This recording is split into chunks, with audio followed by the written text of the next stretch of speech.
दुनिया में इलेक्ट्रॉनिक्स का काम होता है तो सब लोगों को इसकी जरूरत पड़ती है, लेकिन प्रॉब्लम ये होता है कि इसके ऊपर सबकी शेप और शक्ल एक जैसी होती है। अब कौन सा 500 ओम का है, कौन सा 100 ओम का है, कौन सा 30 ओम का है, हम कैसे पता लगाएंगे? तो इसके ऊपर लिखेंगे। उसमें प्रॉब्लम ये हुआ कि अगर इसके ऊपर लिखेंगे तो वो मिट भी सकता है, एक चीज। दूसरा, किस भाषा में लिखेंगे? अगर आप बोलते हैं इंग्लिश में लिखेंगे तो इस दुनिया के 10% लोग इंग्लिश जानते हैं, 90% नहीं जानते। फ्रेंच लोग इंग्लिश नहीं जानते, चाइनीज में इंग्लिश नहीं जानते, जो सबसे बड़ी जनसंख्या है। और इंडिया में भी आप लोगों को लगता है कि इंग्लिश आती है, लोगों को इंग्लिश नहीं आती है। इस तरह सब जगह प्रॉब्लम है। अच्छा, ये इधर मिडिल ईस्ट में ज्यादा बनते हैं, जापान में या चाइना में, कोरिया में।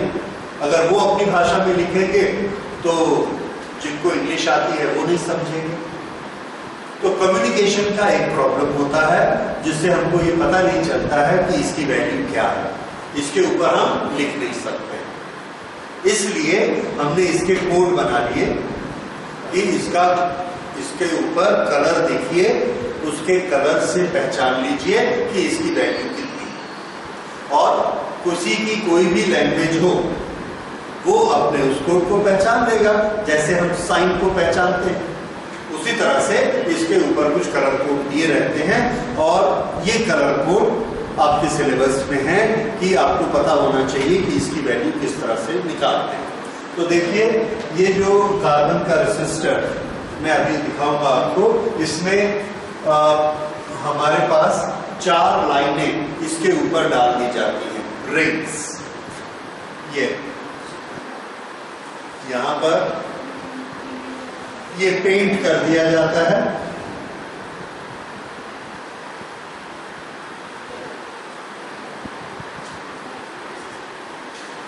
इस तरह से इस पर 4 रिंग ऐसे बना देते हैं और उनके अलग अलग कलर होते हैं। ये रिंग हमको क्या बताते हैं? ये रिंग हमको बताते हैं, पहला और दूसरा रिंग 2 डिजिट हमें बताएंगे। और इनकी वैल्यूज जो हम लिखते हैं, इनकी वैल्यूज इस तरह से लिखी जाती है, this is 23 into 10 to the power, यहां पे हमने लिखा y, या फिर से a b into 10 to the power c,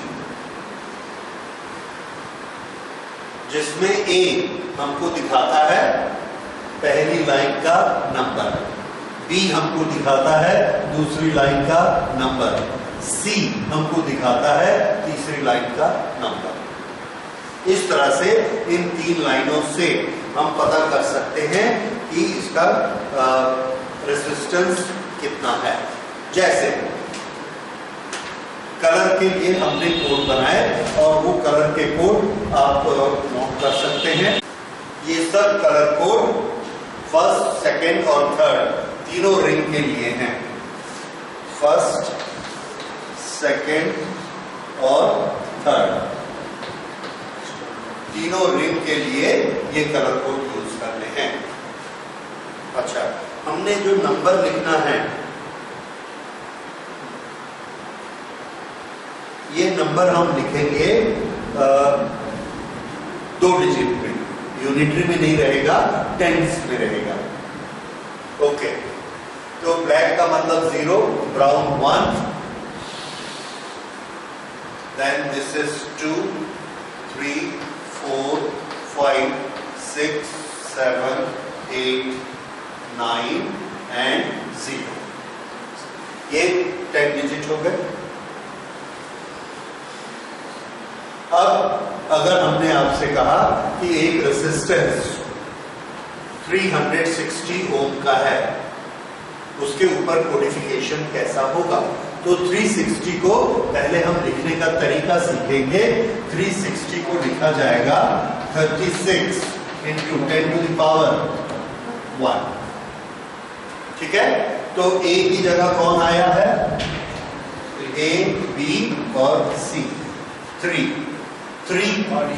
orange. तो इसके ऊपर हम देखेंगे पहला रिंग कौन सा आएगा, ऑरेंज। दूसरा रिंग बोलिए ब्लू, दिस इज ब्लू। और तीसरा रिंग ब्राउन, ब्राउन। ये 3 रिंग आ जाएंगे, क्या दिखाएगा 360। ठीक है, ओके। उसके बाद आप मुझे बताइए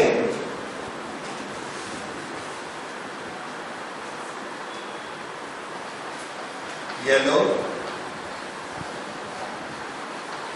ग्रीन और ब्लू,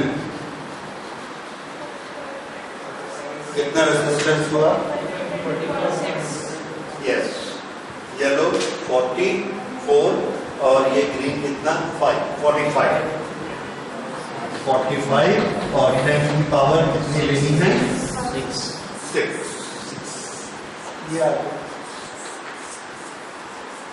ठीक, अच्छा। अब बताइए 20 किलो ओम, 20 किलो मतलब क्या करना है? 10 to the power 3, 20 kg।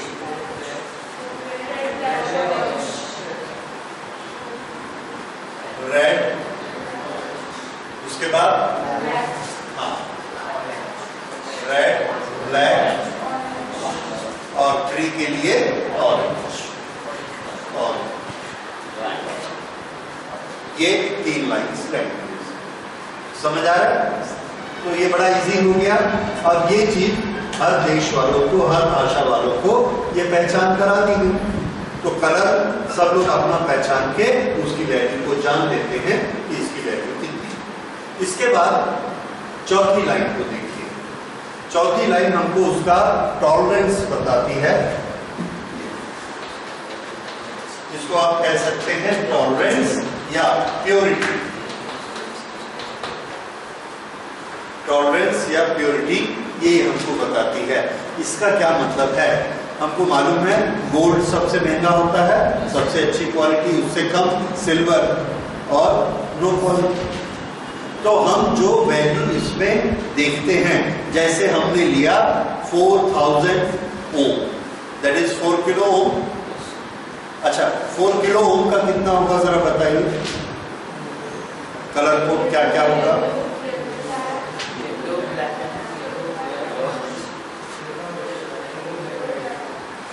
Yes, yellow, black और ऑरेंज। इसको हम क्या लिख रहे हैं? 4 number, sorry not orange, yellow, black, 4000। This is 4 kilo. 4 kilo को ये आएगा। तो इसके लिए क्या आ गया? येलो। इसके लिए क्या आया? ब्लैक। और ये 2 है, रेड। Yellow, black, red. ये किसके लिए आ गया? 4 किलो। 4 kilo means 4000। और 40 किलो होगा तो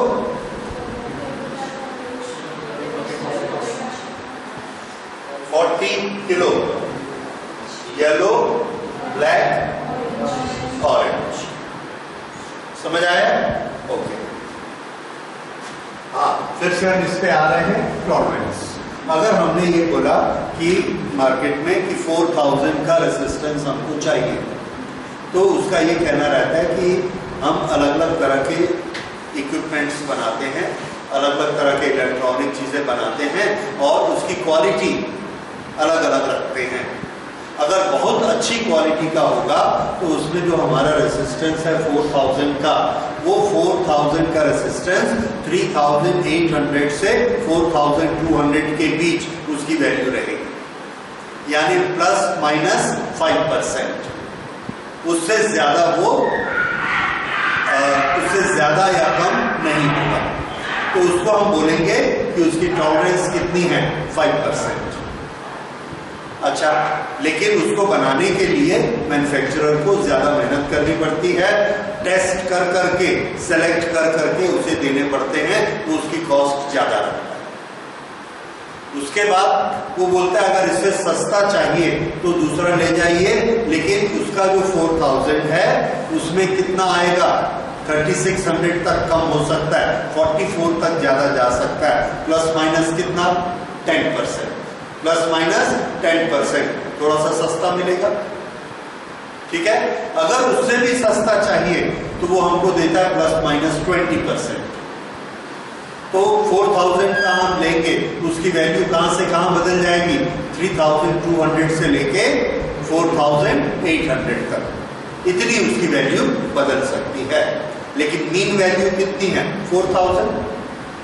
तो हमको मालूम है कि हम कितना अच्छा इक्विपमेंट बनाने जा रहे हैं, उसके अनुसार से उतनी प्योरिटी लेके काम करते हैं। लेकिन मैन्युफैक्चरर जो हमको वो देता है उसकी निशानी कैसे लगाता है, उसको देख के अब आप समझ सकते हैं। सबसे अच्छा कौन सा है, 5%, उसके ऊपर वो कौन सी लाइन डालेगा, गोल्ड, और सिल्वर का मतलब 10%, और कोई लाइन नहीं डाला मतलब 20%। 20% से ज्यादा टॉलरेंस अगर होती है तो फिर वो उसको अलाउ भी नहीं करते, उसको नहीं बेचते। टॉलरेंस मतलब सर रेजिस्टेंस का टॉलरेंस, हाँ, रेजिस्टेंस का टॉलरेंस, वैल्यू का टॉलरेंस, वैल्यू का टॉलरेंस। अगर वैल्यू 100 बोल रहे हैं तो 100 की बजाय वो 80 हो सकती है, तो कितना टॉलरेट कर रहे हैं हम उसको, 20, इस तरह से।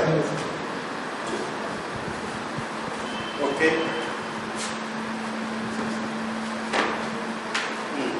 ये देखिए, ये रेजिस्टेंस होते हैं। बाकी पीछे भी दिखा दो।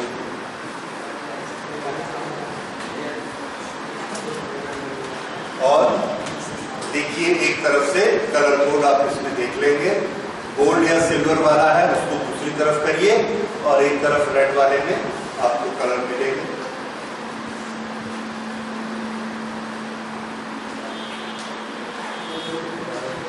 दिख रहे कलर, तो ये रेजिस्टेंस होते हैं, और इसको आप इस तरह से कैलकुलेट कर सकते हैं। अच्छा, तो ये है carbon resistance, microscopic form of Ohm's law.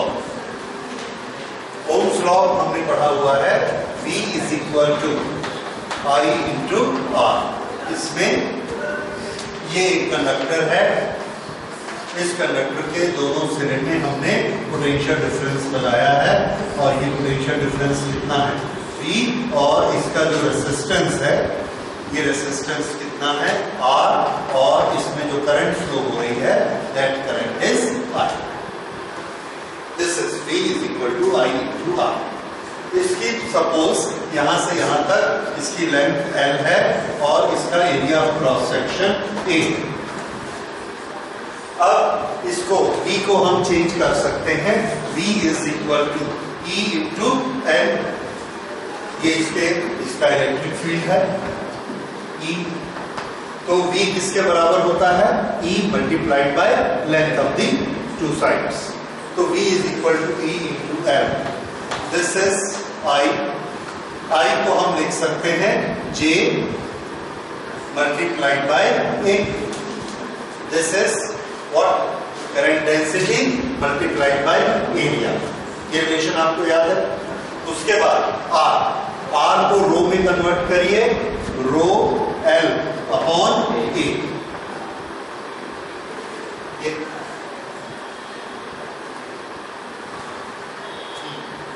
इसमें A कैंसल हो गया, so E is equal to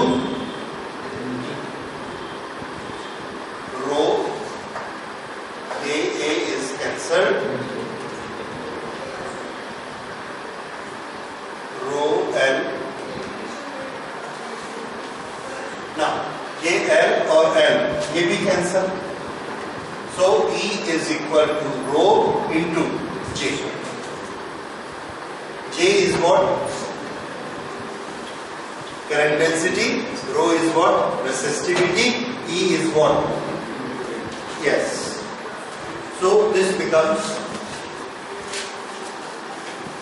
a microscopic form of Ohm's law.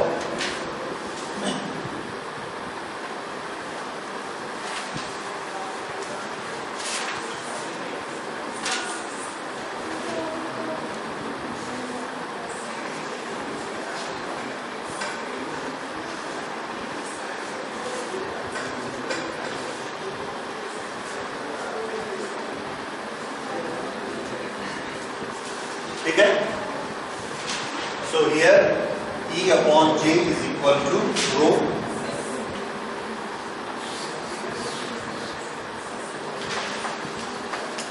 This is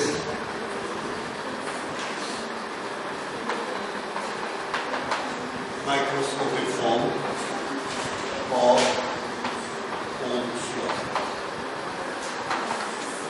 देखिए वोल्टेज पोटेंशियल डिफरेंस किससे बनता है?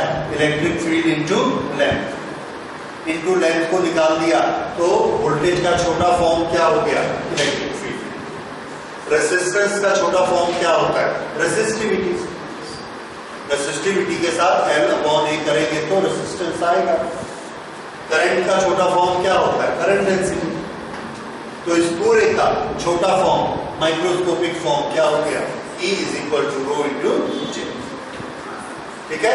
So this is microscopic form of Ohm's law. Combination of resistors, जैसा हम लोगों ने कैपेसिटर के बारे में पढ़ा था वैसा ही इसमें भी बेसिकली दो तरह के कॉम्बिनेशन होते हैं. One is capacitors in series. There are three resistors. जिसमें रेसिस्टेंस होगा उसको बोला करेंगे रेसिस्टर. तो ये रेसिस्टर्स है. एक का रेसिस्टेंस R1, R2, R3. इस तरह से जब हम इनको कनेक्ट करेंगे तो ये कनेक्शन कैसा कहलाएगा? In series. एक का दूसरा एंड दूसरे के साथ, इसका सेकेंड एंड इसके पहले एंड के साथ, और इसका सेकेंड एंड बैटरी के साथ. इस तरह से ये वाला कनेक्शन कैसा हो गया? In series. पैरेलल के लिए ये भी आपको मालूम है. दिस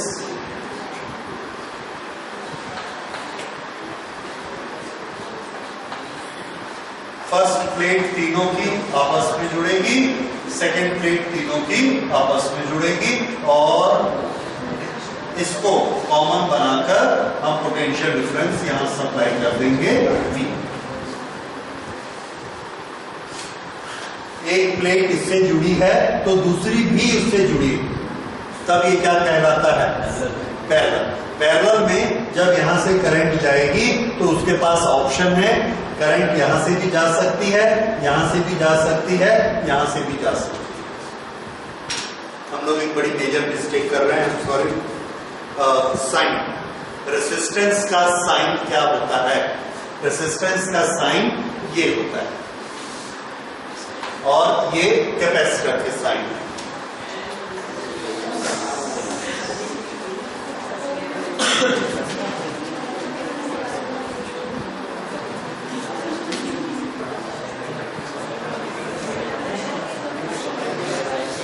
ओके, अभी तक हमारा माइंडसेट कैपेसिटर से निकला नहीं है.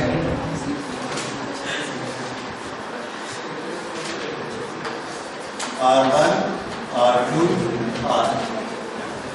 ओके, तो ये तीन रेसिस्टेंस सीरीज में और तीन resistance parallel.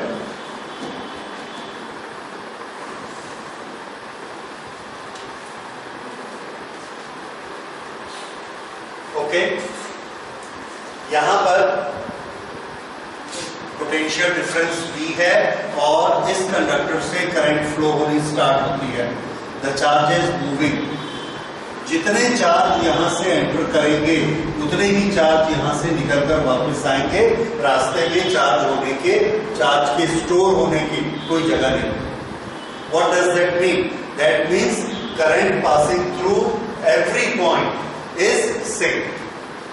Current passing through every point in this circuit is same. अगर यहाँ पर करंट की वैल्यू I है तो यहां पर भी I है, यहां पर भी I। तो करंट कैसी रहेगी? करंट इज सेम, तीनों में करंट सेम, ठीक है। यहां पर इसका पोटेंशियल डिफरेंस हमने सप्लाई किया, यहां से यहां तक पोटेंशियल डिफरेंस V है। पोटेंशियल क्या होता है? Work done. यहां से यहां जाने में वर्क इसको करना पड़ता है V। तो ये क्या करता है? तीन रास्ते से जाता है, कुछ चार्जेस यहां से जाएंगे, कुछ चार्जेस यहां से जाएंगे, कुछ चार्जेस यहां से जाएंगे। चार्ज का चलना क्या कहलाता है? Electric current. तो कुछ चार्जेस यहां से गए, तो यहां से जितने चार्जेस पर सेकंड जा रहे हैं वो इलेक्ट्रिक करंट बनेगी, और उस करंट को हम कितना मान रहे हैं? I1।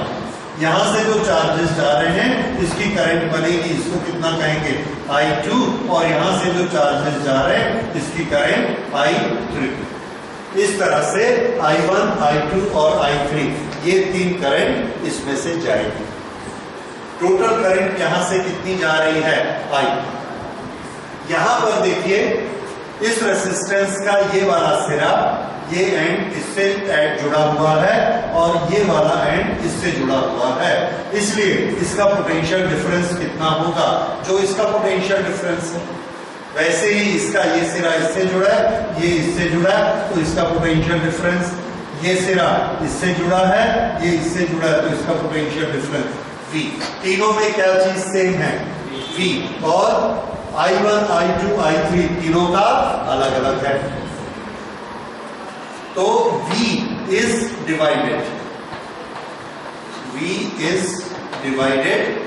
कुछ यहां से चार्जेस का वर्क करते हैं, यहां से तीनों का वर्क बराबर होता है, वो अपने आप को डिवाइड कर लेते हैं, कुछ I1 बनाते हैं, कुछ I2 बनाते हैं और कुछ I3 बनाते हैं। लेकिन प्रेशर दोनों तरफ कैसा है? बराबर, क्योंकि हर एक का प्रेशर कितना है? V। तो तीनों में वोल्टेज सेम रहेगी, करंट अलग अलग हो जाएगी। तो डिवाइड क्या क्या होगा? Sorry, current I is divided as I is equal to I1 plus I2 plus I3। Potential difference is same, V as supplied।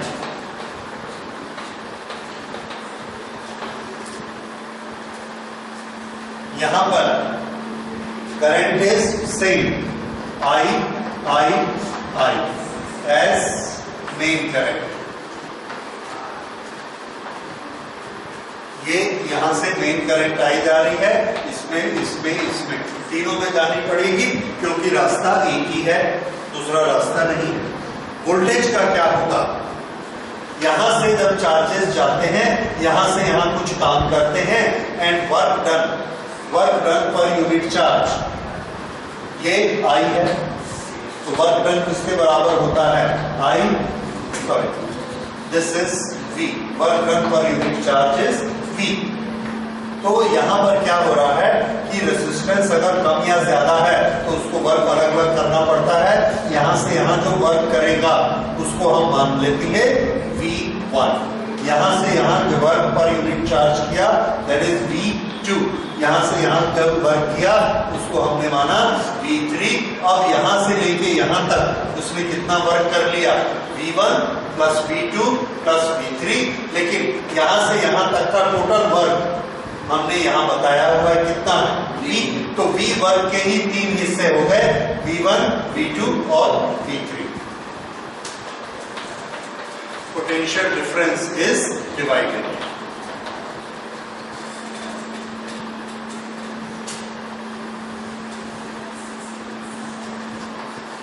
V is equal to V1 plus V2 plus V3।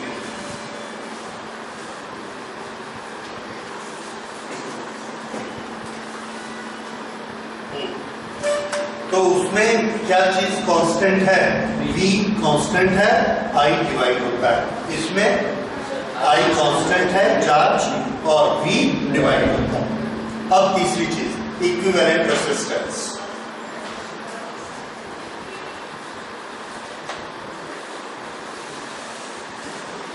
Equivalent resistance, equivalent resistance वो resistance है जो वही काम करता है जो ये तीन मिलके करते हैं। ये तीन मिलके क्या काम करते हैं? V को छोटा करके I बना देते हैं, क्योंकि I किसके बराबर होता है? V को R से काट दीजिए, छोटा कर दीजिए, तो क्या किसकी वैल्यू आ जाएगी? I। अब इन तीनों ने मिलकर छोटा किया, इसकी बजाय अगर सिर्फ एक ही छोटा करता और वो भी I ले आता तो हम क्या कहते हैं? वो इसका इक्विवेलेंट रेसिस्टेंस है। इक्विवेलेंट रेसिस्टेंस की वैल्यू कैसे निकालेंगे?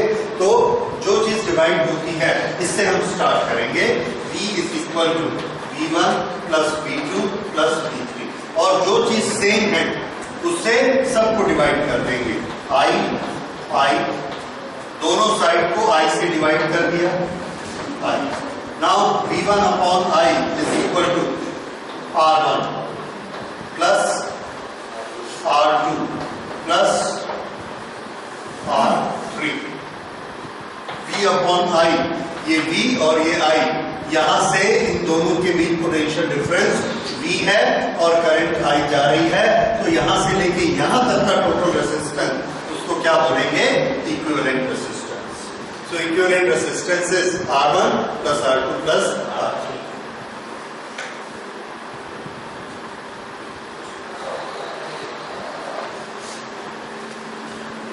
यहां पर I is equal to I1 plus I2 plus I3। क्या चीज कॉमन है? V कॉमन है, तो सबको हमने V से डिवाइड कर दिया। जो चीज कॉमन है उससे डिवाइड करिए। अब V अपॉन I R होता है, तो I upon E 1 upon R equivalent is equal to 1 upon R1 1 upon R2 1 upon R3। ये रिलेशन आ गया पैरेलल का।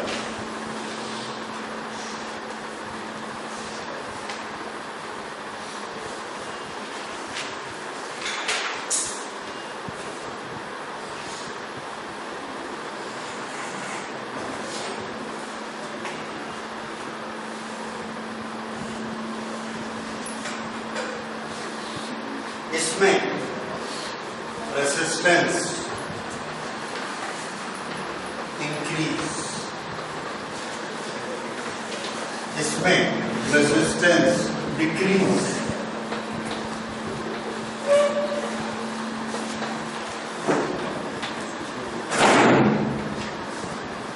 Resistance increase, resistance decrease.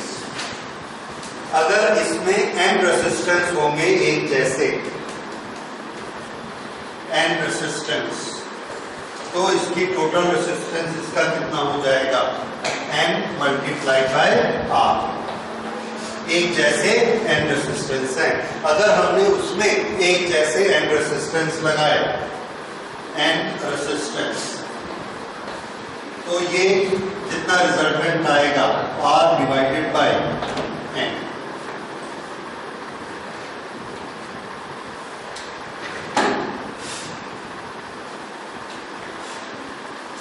ठीक है?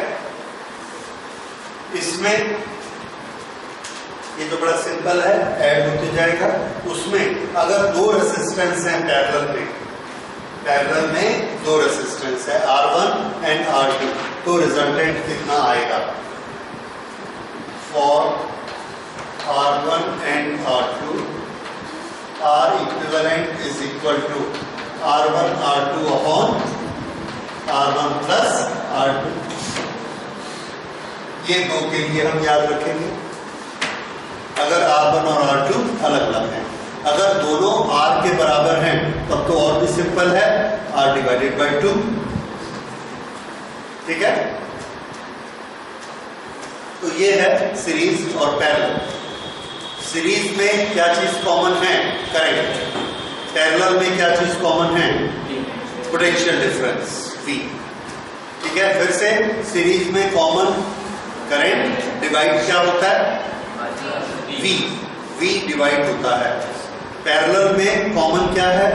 V और डिवाइड कौन होता है? I, current divide. So this is series and parallel. इसके बाद हम लोगों ने करना है combination, mixed combination. Mixed combination में सीरीज और पैरेलल दोनों होंगे। उसको सॉल्व करने का तरीका वही होगा जो हम लोगों ने पहले किया होगा। हमारे पास जो VIR का रिलेशन है, that is I is equal to V upon R और V is equal to I into R और R is equal to V upon I। ये रिलेशन किसके लिए है? तो आंसर है ये रिलेशन एक सिंगल रेजिस्टेंस के लिए। ये R, V और इसमें फ्लो होने वाली करंट I, ये कॉम्बिनेशन के लिए नहीं है। इसलिए अगर कॉम्बिनेशन में हमको इंडिविजुअल R निकालना है तो ये रिलेशन हम नहीं लगा पाएंगे। तो क्या तरीका करेंगे? रीड्रॉ करते जाएंगे। कब तक रीड्रॉ करेंगे?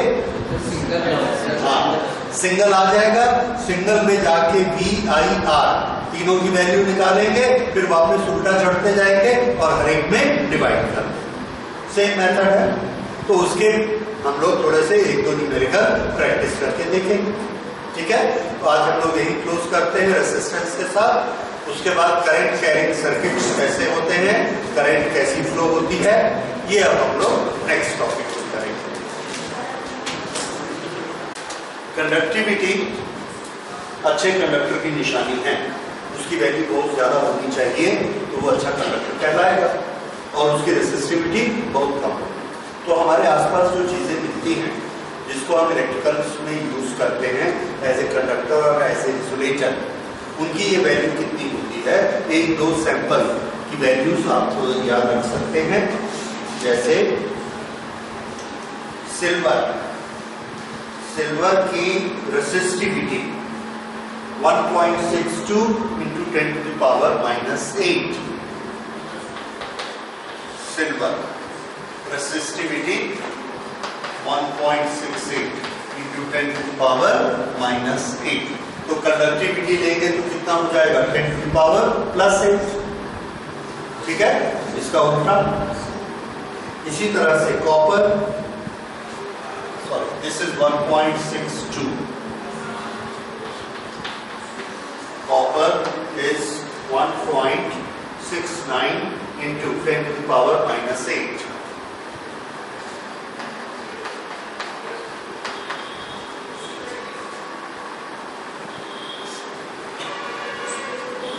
Aluminium 2.78, aluminium 2.75 10 to the power -8। Iron 9.68 into 10 to the power -8। ये इनका रेसिस्टिविटी है। तो कंडक्टिविटी लेके इसका उल्टा होता चला जाएगा। तो जिसकी रेसिस्टिविटी सबसे कम उसकी कंडक्टिविटी सबसे ज्यादा। अच्छा, अब इसमें बताइए, हम थोड़ा सा और लेते हैं।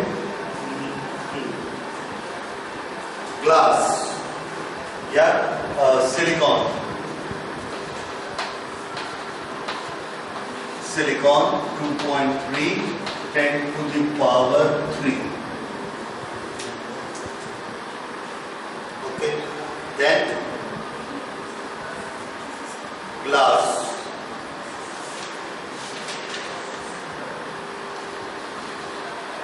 glass 10 to the power 10 से लेके 10 to the power 14।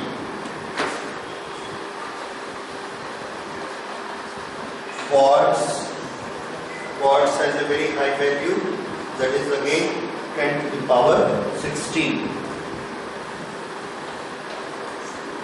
और रेसिस्टिविटी का SI यूनिट क्या होता है? ओम इंटू मीटर, ओम मीटर।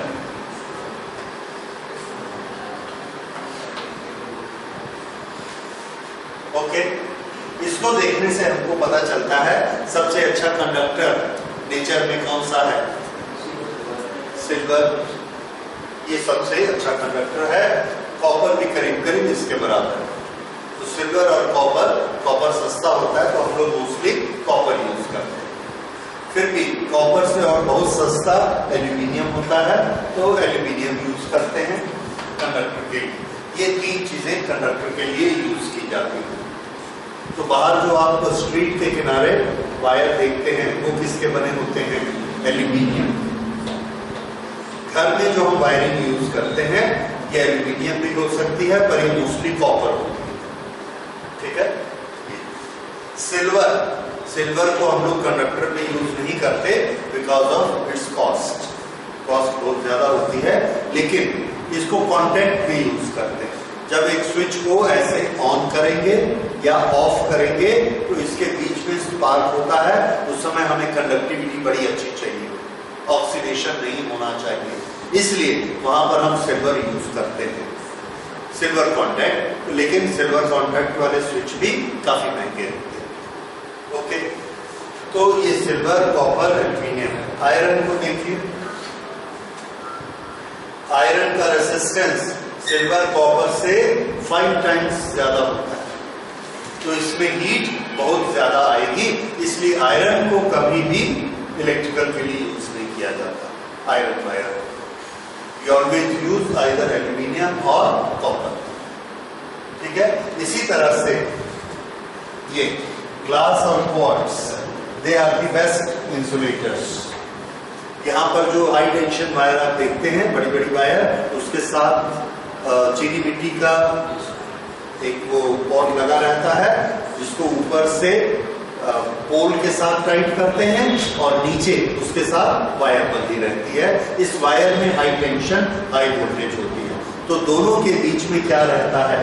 क्वार्ट्ज। इसका इंसुलेशन बहुत ज्यादा होता है, तो ये यहाँ की वोल्टेज हाई होती है, ऊपर वाला हिस्सा जो पोल के साथ है वो अर्थ होता है, उसके बाद भी ये इसमें से करंट अर्थ में नहीं जा पाता because this is a very high resistance. ठीक, तो आपको ये याद रखना है कि रेसिस्टिविटी कहां से कहां तक चेंज होती है। रेसिस्टिविटी -8 से लेके +16 तक चेंज होती है। 10 के आसपास रेसिस्टिविटी किसकी होती है? तो आंसर है 10 के नजदीक रेसिस्टिविटी सेमीकंडक्टर्स की होती है। सेमीकंडक्टर्स ये एक स्पेशलिटी।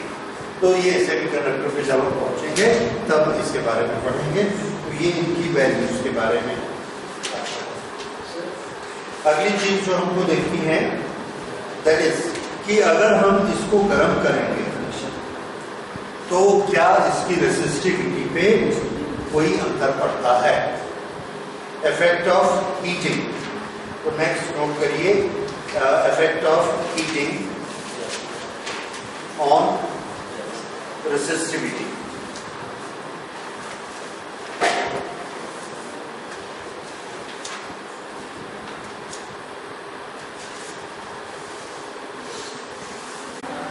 इस न्यूमेरिकल में silver wire has resistance of so many ohms at this temperature and a resistance of so many ohms at this temperature. ये टेम्परेचर बदलने से उसका रेजिस्टेंस बदल रहा है। Determine temperature coefficient of resistivity. हमारे पास ये फॉर्मूला है और हमको इसमें से निकालना है alpha, temperature coefficient of resistivity.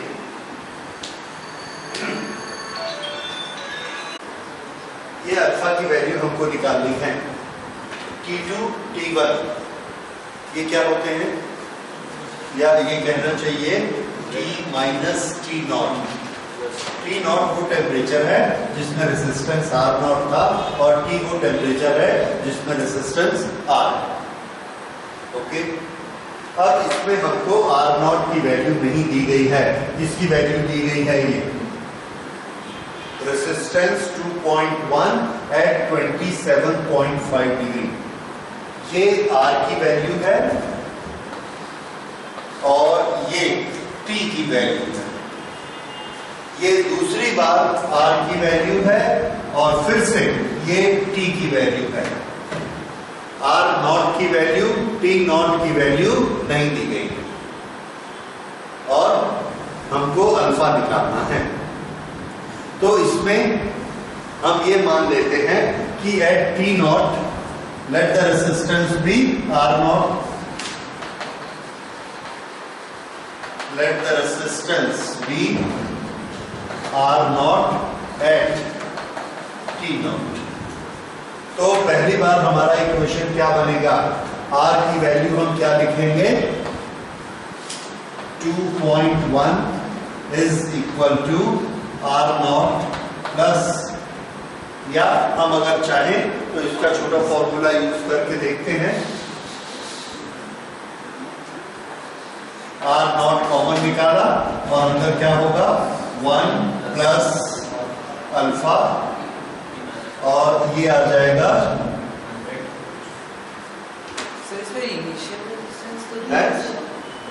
27.5 minus T0।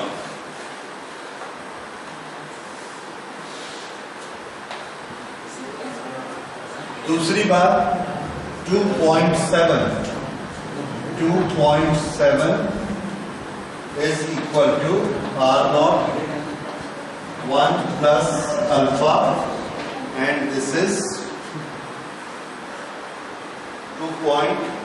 2. Temperature अभी कितना है? 100। ये जब दूसरी बार R है तो ये टेम्परेचर 100 है। 100 माइनस T0।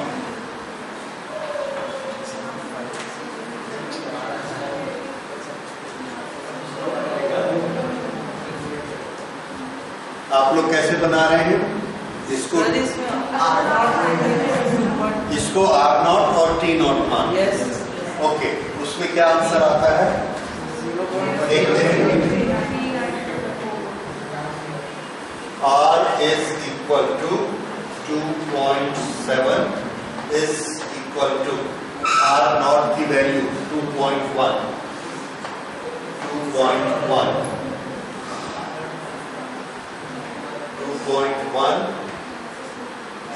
1 प्लस अल्फा, और T की वैल्यू 100 माइनस 27.5। 100 माइनस, इस तरह से आपने किया। ओके, ऐसा करने से अल्फा की वैल्यू कितनी आई? 0.0039। 0.0039 ये आता है इसमें, तो ये ठीक है। बुक में यही वैल्यू दी है, तो इसको हम मान सकते हैं, ठीक है। एनीवे, अभी हम उसको डिस्कस नहीं करेंगे, we discuss some other time. Okay, ये मेथड कहाँ लगाना है?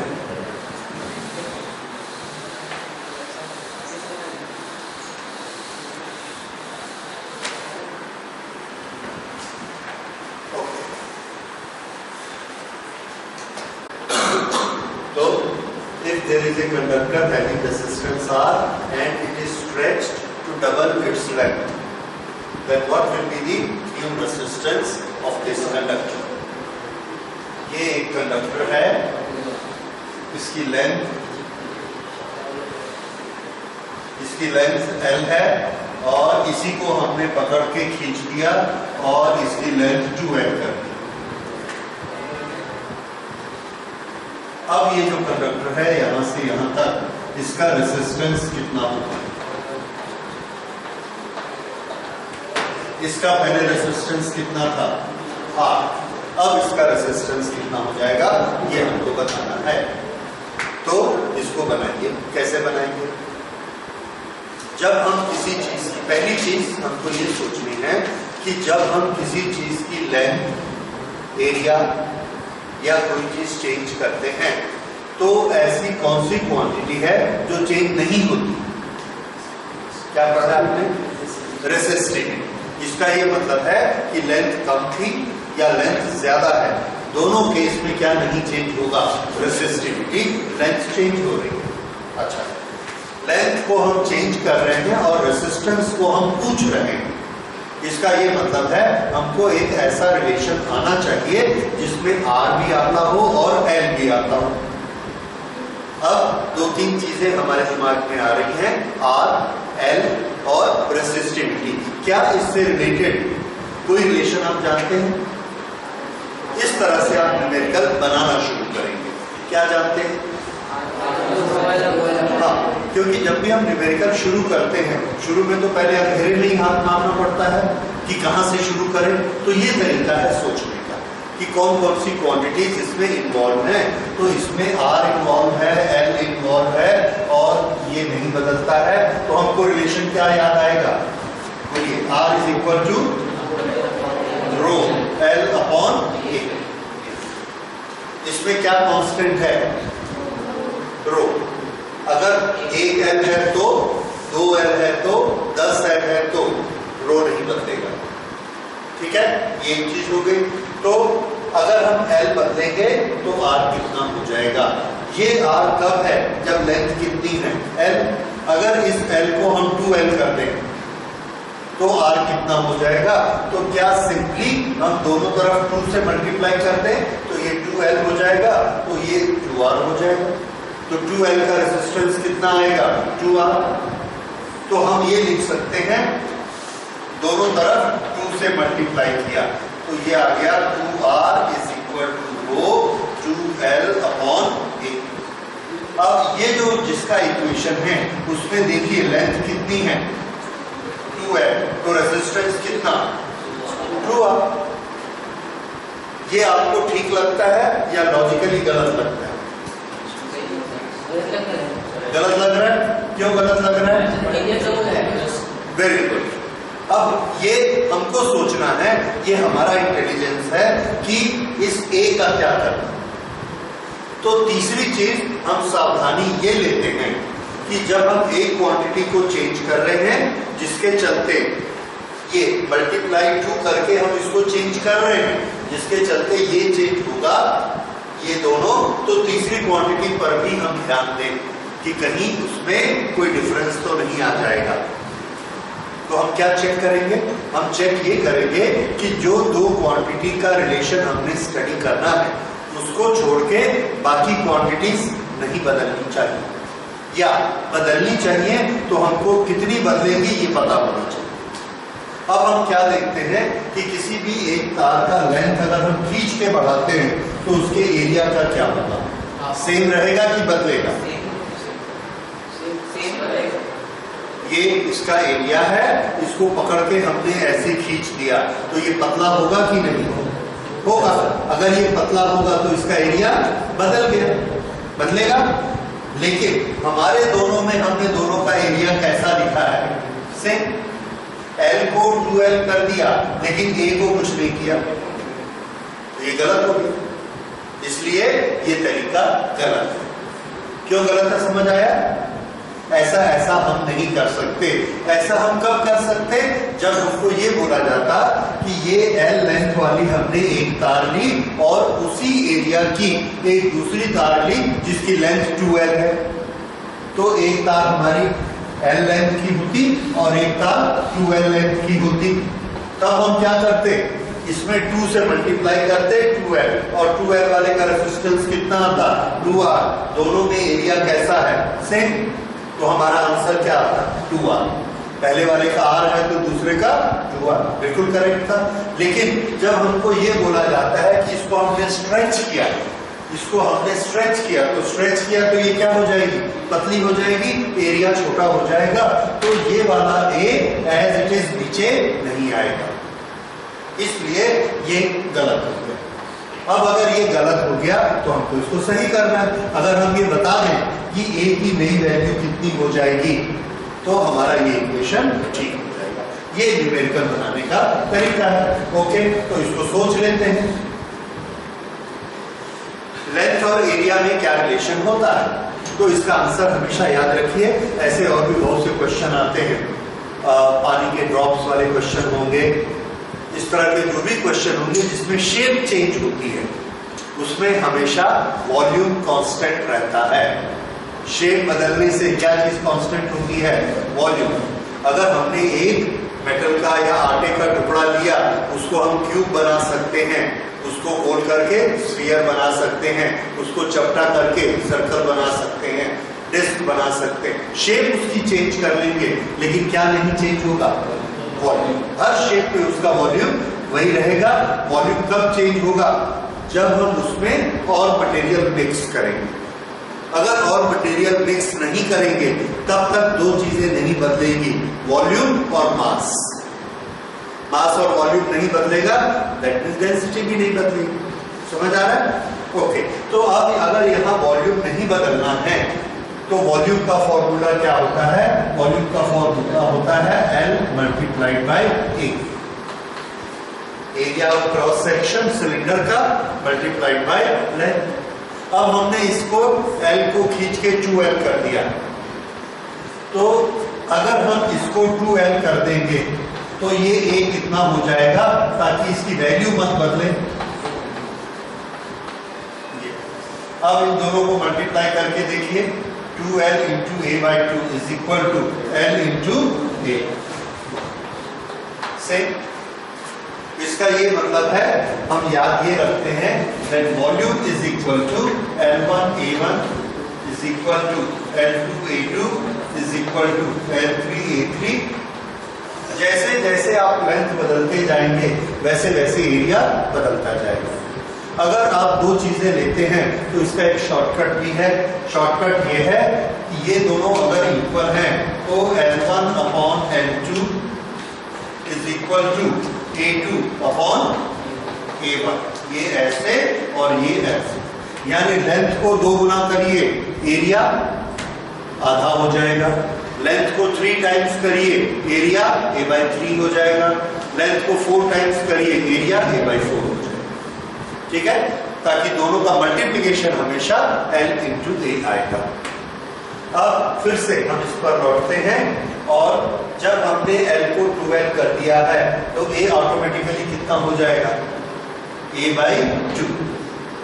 तो अब हम इसको ऐसा लिखते हैं,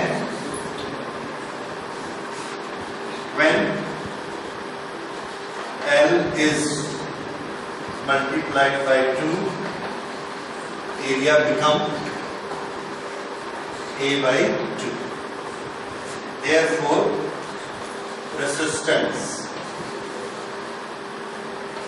इस रेसिस्टेंस का नाम R नहीं देते, R डैश देते, नया resistance. R dash is equal to rho नहीं बदलेगा, L कितना हो गया है? 2L। A कितना हो गया है? A/2। ये अपॉन 2 इधर चला जाएगा, ये कितना हो जाएगा? 2 2 जा 4। 4 rho L upon A। 4 rho L upon A। अब is equal to rho L upon A। Rho L upon A ये किसकी वैल्यू है? R की। तो इसको हमने R की वैल्यू यहां रख दी, तो दिस विल बिकम 4R। तो ये जो रेजिस्टेंस R था कितनी लेंथ में? L। अगर ये लेंथ 2L हो गई तो ये रेजिस्टेंस कितना हो जाएगा? 4R। ये इसका आंसर है। ठीक है, इसको नोट करिए और इसको याद रखिए।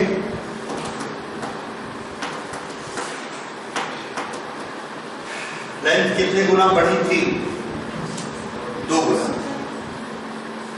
अब आप इसमें ये बनाइए, अगर लेंथ n टाइम इंक्रीज होगी तो रेजिस्टेंस कितने टाइम बढ़ेगा? Yes. If length is stretched